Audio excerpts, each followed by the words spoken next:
तुमच्या लग्नाचा जो किस्सा आहे तो पुन्हा एकदा मला वाटतं ऐकायची आमची इच्छा आहे की काय घडलं, कसं घडलं. खरं तर आता त्या लग्नाच्या किस्साला 35 वर्षाहून जास्त पण हा किस्सा सांगितल्यानंतर घरी काय तुमचं स्वागत कसं होतं?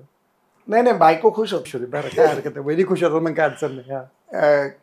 खरं तर म्हणजे माझे सासरे खूप मोठे लीडर होते आणि त्या काळात एक नाव होतं. पाथर्डीचे माजी आमदार, पाथर्डीचे विधान परिषदेचे 2 वेळा आमदार होते आणि एक मुंबईमध्ये त्यावेळेला कामगार नेता म्हणून आणि मुंबईच्या जे काही मुंबईमध्ये त्यावेळेला चाललं होतं, वाक्य वापरणं योग्य होणार नाही चॅनलवरती, की मुंबई ते कंट्रोल करायचे. ही कंट्रोल्स द मुंबई. मुंबईचं राजकारण, मुंबईचं समाजकारण, मुंबईच्या इतर गोष्टी ते कंट्रोल करायचे. आणि अशा परिस्थितीमध्ये मुंबईमध्ये म्हणजे मी स्वतः पाहिलंय, ज्या वेळेला माझ्या बायकोचं नाव नीता आहे, ती माझ्याबरोबर फिरायची, त्यावेळेला मुंबईचा अंडरवर्ल्डचे मोठे मोठे लोक तिला बघून 2 पावलं मागे जायचे. म्हणजे एवढा त्यांचा दरारा त्या मुंबईमध्ये होता. आणि त्याच्या मुलीला फिरवतोय मला नंतर कळलं. म्हणजे मी मोहन रावलेंना बघितले. मोहन रावले त्यावेळेला स्टुडंट लीडर असायचे, एक मोठं नाव होतं. अनेक लीडर मी बघितले. दगडू सपकाळ व विठ्ठल चव्हाण हे लोक जे दबंग नेता होते ते त्यांच्या वडिलांकडे जायचे आणि ते हिला रिस्पेक्ट करायचे. आणि त्यांच्या मुलीला मी फिरवतोय कळलं. मग नंतर एक त्यांच्या घरात दुर्घटना घडली. मग वडिलांनी लग्न करायचं ठरवलं दोन्ही मुलींचं. आणि माझं प्रेम होतं तिच्यावर. आणि मी त्यावेळेला फर्स्ट इयर BSc ला होतो, म्हणजे गेलो होतो. मी जाऊन पळून लग्न करून टाकलं.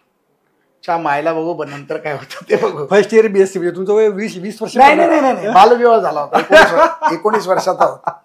फारच मोठं डेअरिंग मानलं पाहिजे.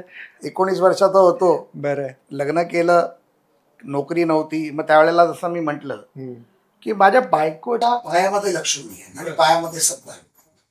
ती जन्माला आली, त्यानंतर वडील आमदार झाले, नेते झाले. माझ्याकडे आली, माझ्याकडे पैसे नव्हते. ती येताना काही 10-1 हजार रुपये घेऊन आली होती. त्याच्यावरती पहिले 2 महिने आम्ही काढले.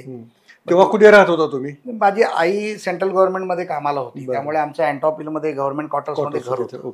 वडील माझगाव नकमध्ये कामगार होते. त्यामुळे आई वडिलांनी एक सांगितलं होतं की तुला 1 वर्षभर तर आम्ही पोचू शकतो दोघांना, नवरा बायकोला. ती JJ स्कूल ऑफ आर्ट्समध्ये शिकत होती. मी BSc ला शिकत होतो. माझ्यात थोडा किडा होता पॉलिटिक्सचा, त्यामुळे स्टुडंट नेता पण होतो. आणि मग अशा परिस्थितीत सकाळी 3ला जायचं, टुरिस्ट गाडी चालवायची. टाइम्स ऑफ इंडियाला खेमका अँड खेमकाची एजन्सी होती, अजूनही मला वाटतं तीच आहे डिस्ट्रीब्युशनची. ते मॅगझिन्स त्यावेळेला टाइम्स ऑफ इंडिया प्रचंड मॅगझिन बनवायची. इलिस्ट्रेटेड वीकली होतं, तुमचं फिल्मफेअर होतं, अनेक मॅगझिन्स टाइम्स ऑफ इंडियाचे असायचे. आणि ते सकाळी 4 ते 8 वाजेपर्यंत सगळ्या रेल्वे स्टेशन्सला डिस्ट्रीब्युशनचं काम होतं, जे मी करायचो. गाडी चालवायचो, लोडिंग अनलोडिंग करायचो, ते द्यायचो.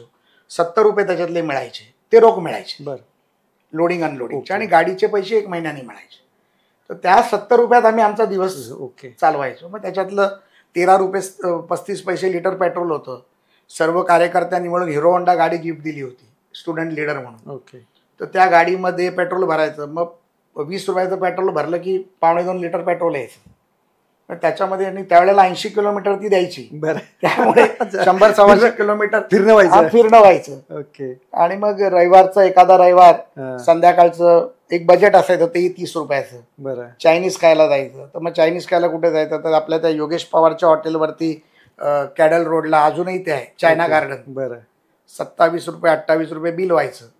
एखादं सूप घेतलं, एखादं ट्रिपल शेजवान घेतलं आणि त्याच्यात पोट भरायचं.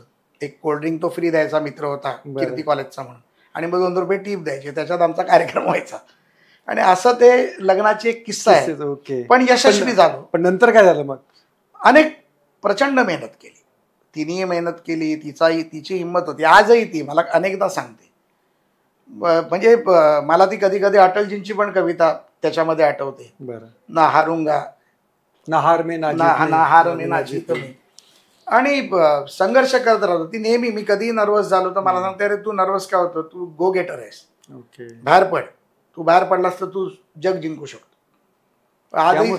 आजही साम्राज्य निर्माण केलं. तिच्या पायात लक्ष्मी आहे, तिच्या पायात सत्ता आहे. परत आमदार झालो, राज्यमंत्री म्हणून 5 वर्ष काम केलं. जवळजवळ 2011 पासून आता 2025 पर्यंत 14 वर्ष.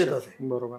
त्यामुळे खरोखर म्हणजे एक लक्ष्मीचं पाऊल म्हणतो त्याच पद्धतीचं. त्यामुळे मी तिचा सन्मान नेहमी करतो आणि नाही करून सांगू कोणाला. सोशल मीडियाच्या भाऊ गर्दीत विश्वासार्हतेने चकाकणारे नाव म्हणजे लेट्सअप मराठी. सगळ्यांना, सगळ्या नागरिकांना ती स्पीच, ती लेट्सअप वरील मुलाखती म्हणजे विचारांचा खजिना. त्यानंतरच्या निवडणुकीमध्ये मला सोडून गेले.